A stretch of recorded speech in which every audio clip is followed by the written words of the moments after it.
Listen as your day unfolds, challenge what the future holds, try and keep your head up to the sky. Love is there. Hey, Young America, how are you guys doing out there? I'm hoping that you're enjoying this week so far. I know it's Monday morning and all of us are just so excited to be at work. I'm just playing. I know that's not true. And I'm pretty sure that there are plenty of people out there that are really not feeling it being at work today. And I definitely understand. My name is Jasmin Jones, and I am here with the weekly address to Young Americans, where we come to talk about things we all care about. And this show is sponsored by an organization called YOU, which stands for Young, Organized, and United. All right, so let us dive into today's conversation, okay? So the topic is kind of funny, as usually we try to do that, and it's called I graduated from college, but I work at Wendy's.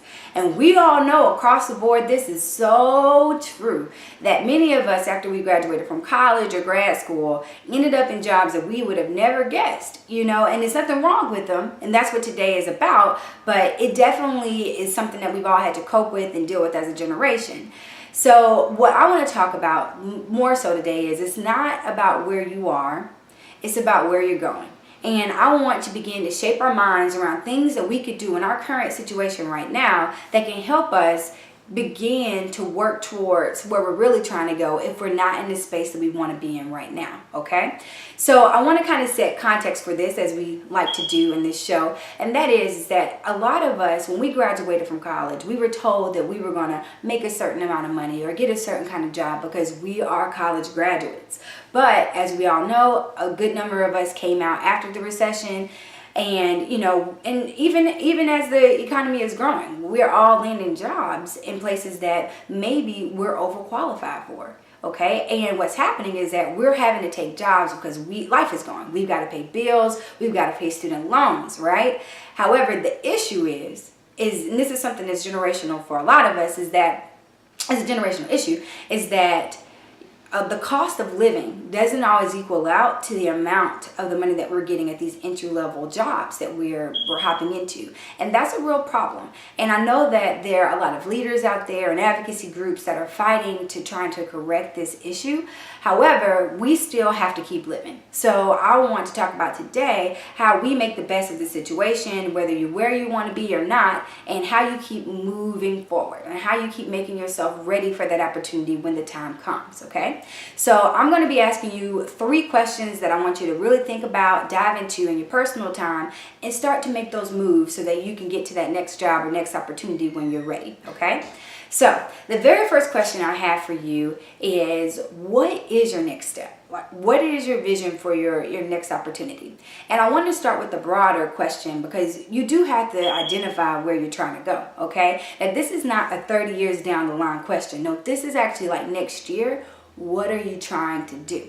Okay. And the thing is that we need to be able to identify this because we've got to begin to align ourselves with making sure that we are taking the right steps to get there. Okay. So what I want for those who are very clear or semi-clear about where you're going, you got to define it.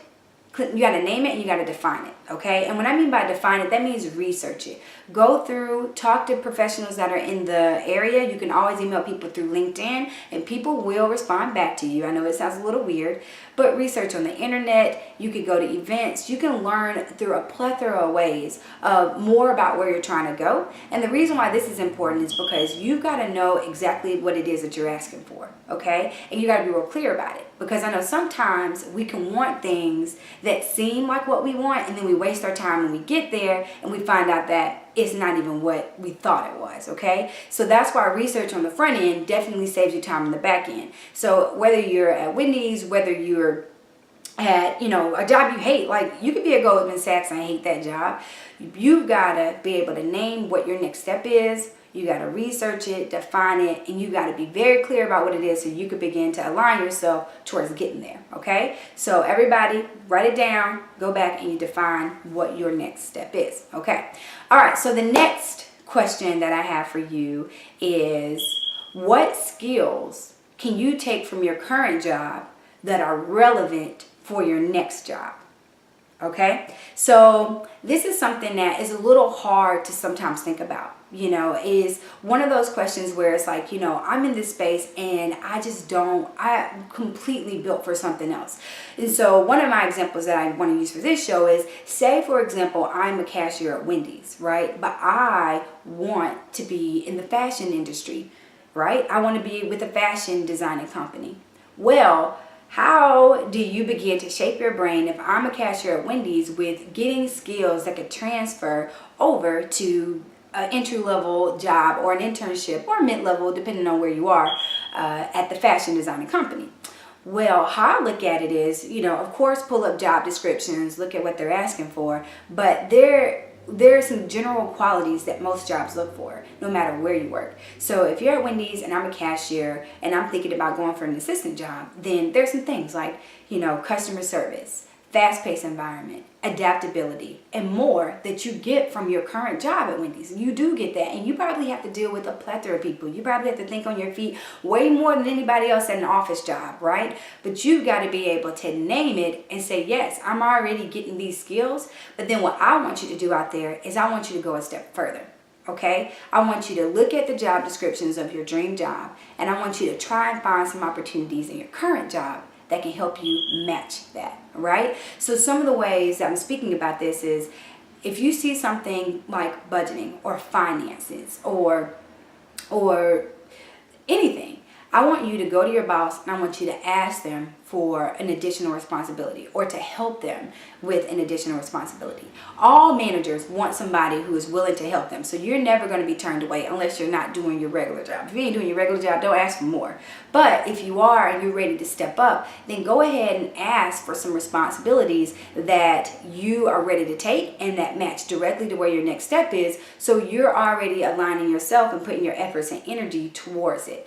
So then you're making yourself more marketable and ready for if that opportunity were to come, okay? So definitely ask for more responsibility. Be very targeted and direct about what you would like to do. However, do be open, to some other things that your manager may put on your plate, because you never know, there might be an unseen benefit. But make sure that you do that if you really are serious about getting this next step. You're going to have to take more responsibility so you can make yourself more marketable, okay? All right, so the very last question that I have for you is, what are you accomplishing right now? So this may be a daunting question, but it's actually not a daunting question, okay? So this is supposed to make you think about, this is a step that most young professionals always forget. Writing down your accomplishments, whether they're big or they're small. And the reason you do this is because when it's your chance to step up and get out and interview with a new company, you got to know what you did this past job and be very clear about it, so that you are competing against people who may have had a chance to intern at a fashion industry company before you, who may have had another entry-level job at another company before you. Like, you have got to know, write down, smack down the middle, what you've accomplished, whether you're at Wendy's or you're at another place, doesn't matter. You got to be able to speak to that and speak strongly. So, and the thing is that, okay, maybe you feel like you haven't accomplished anything. It's not too late, okay? And maybe you feel like maybe the job that you're in now, they don't allow you to accomplish anything. Well, that's not true.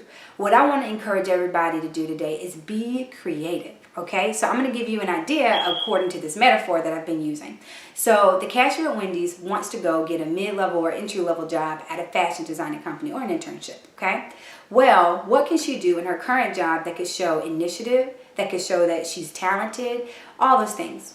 One idea could be, maybe she could approach her manager and say, hey, I would like to contribute more to team morale and team spirit within the restaurant, and so I would like to do either team buttons or a team shirt, or do some things in the employee workroom that really just bring up the spirit in this place to let us feel like a team. And you design the heck out of that flyer or that t-shirt and you go for it. Now, yes, this is just an example of maybe something you could do, but the point is being creative is going to allow you to get those accomplishments that you're trying to get, okay? And it is going to take extra work. It's going to take a little more, it's going to take courage to do all of it.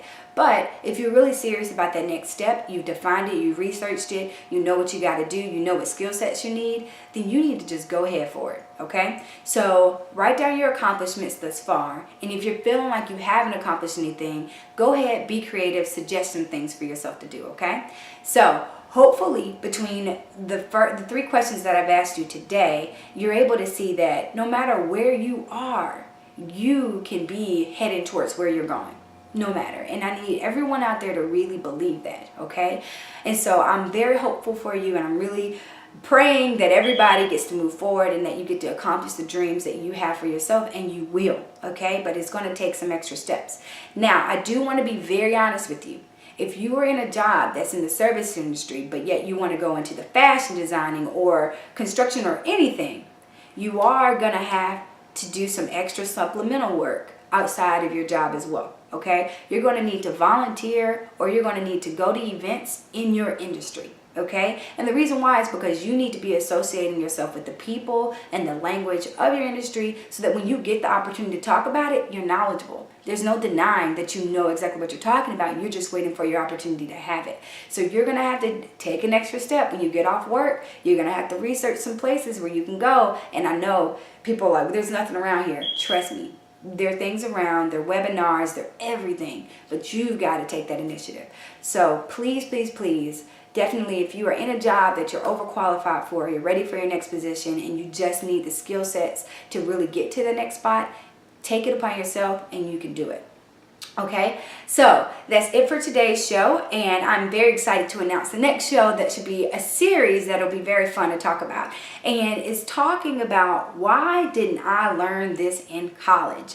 And it'll be discussing 3 different areas of importance that we really needed to learn in college that we're really learning a little late once we graduate. And it's job skills that are essential to being successful, life skills that are essential to surviving, and then financial skills that are essential to taking your next step and being able to provide for yourself. So we're going to do this over a 3-month period. So, you know, we'll get bits and pieces of it each month. But I'm so excited because I think this will be a very fun conversation for everybody. Okay? All right. Enjoy your week, and I'll see you next time. Bye-bye. You gotta be bad, you gotta be bold, you gotta be wiser. You gotta be hard, you